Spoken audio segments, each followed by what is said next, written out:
I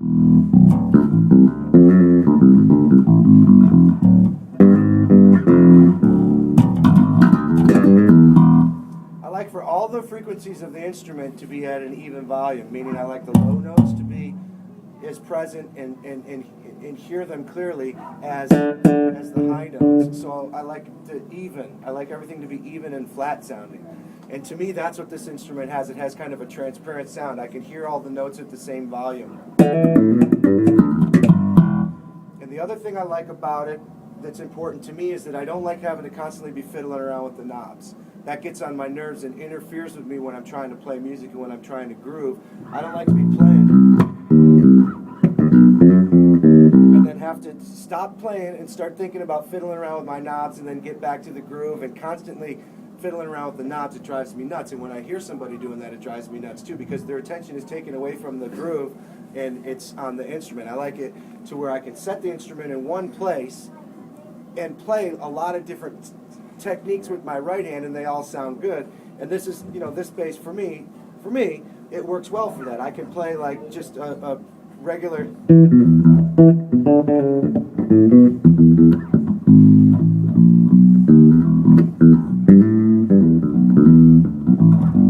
Where I'm using moderate amount of pressure with my right hand. I'm putting a moderate amount of energy onto the bass, and I'm just playing basic finger style bass playing. I can shift to the palm mute.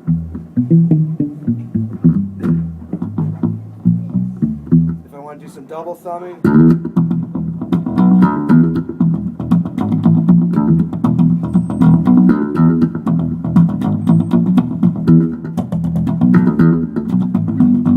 I want to slap it.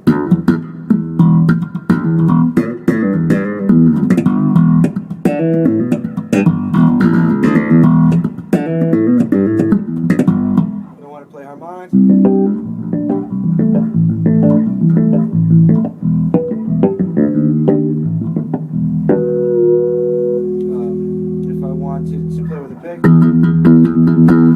no problem. And I'm able to get a lot of different sounds out of the instrument, and I haven't fiddled with the knobs once. So it sounds good at doing all my different techniques. To me it sounds good. And that's really important to me, is to have an instrument that'll do that. Simon, why don't you come, let's jam a little bit. Yeah. This is Simon, and he's a Warwick endorser, and he drove all the way down here, 8 hours, to come here and hang out with me and help me represent the Warwick brand. So please welcome him and show some appreciation,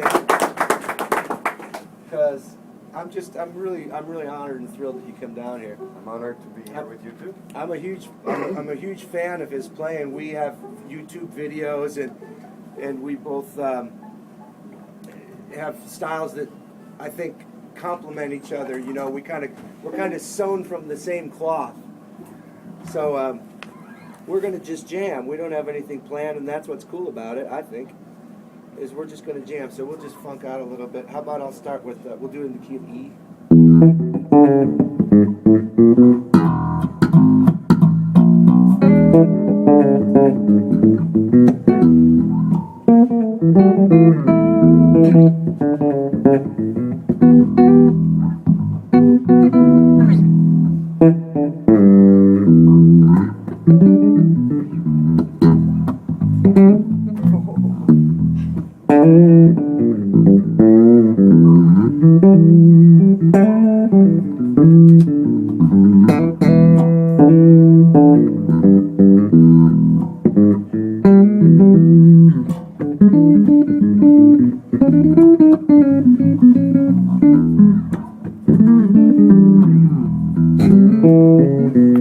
I'll sit down.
It's so fun to play music and just jam and just create stuff and improvise. We started out on a 1-chord jam, and then he suggested going to a 4-chord, and then we suggested, let's play some blues. That's a cool thing about music is it can be really spontaneous, and it's a language, right? It's a vocabulary that we speak. We learn the language, and then as time goes on, our experience and our intuition and through our experience, we can hear where things are going, and we can suggest things to each other without having to actually talk to each other about it. And that's one of the cool things about music is that you can just musically suggest to the other musician that you're playing with, hey, let's go here. We don't actually have to talk about it for it to happen. We just go there. And that's really cool. It's like a conversation. You know, it's like a conversation. We were going back and forth. Obviously, we were going back and forth, and one of us was kind of playing time and holding down the groove, and then the other was experimenting and playing some leads and stuff like that. And then we were taking turns, and we were switching back and forth. And that's a big part of that is respectful musicianship. It's a conversation. You don't always just blurt out something into someone's face and never give them a chance to say something back to you. In a conversation, you say something, then you wait and you listen, and the other person talks, and then you say something, and then that's what a conversation is. It's give and take. It's not all just blah, blah, blah, blah, blah, blah, you know, yelling in someone's face. And music can go a lot of different ways.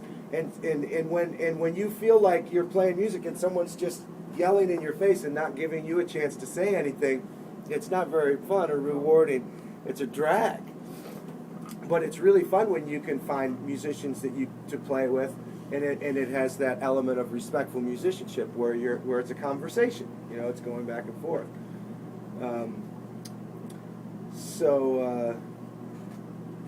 You know, I really enjoy that. Isn't it a respect for the music itself? And respect for the music itself. You know, here's the thing about that. I think of, like, what we're doing here is improvising. We're just improvising. And a lot of what we're doing is a lot of chops, you know what I mean? And a lot of feature stuff where we're showing off, you know, and stuff like that. Yeah, granted, that's what's going on here. But as bass players, all of you bass players know this, the majority of the time what we're doing is playing a fundamental role. You know what I mean? We're playing what the music calls for, okay? And from what we know, from what our experience tells us about the styles that we happen to be playing, most popular styles of music, the bass has a fundamental role that is to be the supportive part of the music. You know, it's the foundation of the music harmonically and rhythmically. It tends to be root position. You know, it tends to be a lot of the root notes of the harmony following around the basic harmony and establishing a definitive pulse and feel and groove. And that's the primary function of the bass player. So for me, I don't know, you can add to this too. So, but for me, what I think of is when I'm thinking of a bass part for a song, I think of I approach each song as an individual entity. You know what I mean? I say to myself, using a process of elimination, what does this song need? You know, what does it call for? What's the best possible thing that I can do to honor this song? And if that means, if the best thing that I can do to honor this song is to go, whoops, just to go.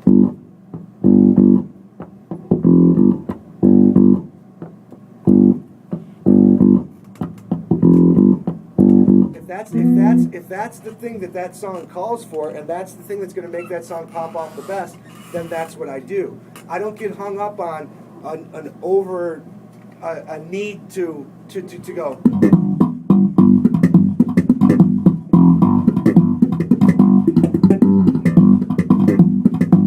Meaning I don't make it all busy and force some stuff onto the tune that doesn't need to be there. You know what I mean? I think that's where the musicians that sit at a higher level of understanding and a higher level of musicianship, they're able to embrace the discipline. You know what I mean? To embrace the simplicity, not to think of simplicity as a punishment. You know what I mean? Like, oh man, I gotta, you know, this sucks. I gotta play this simple bass line, and I'm so bored. And woe is me. You know, I've chosen an instrument that's boring, and here I am in my band, and I'm bored. No, I don't think of it like that. I think of it as, man, I'm nailing this stuff. And actually, it's totally cool. You know what I mean? Just laying in the groove.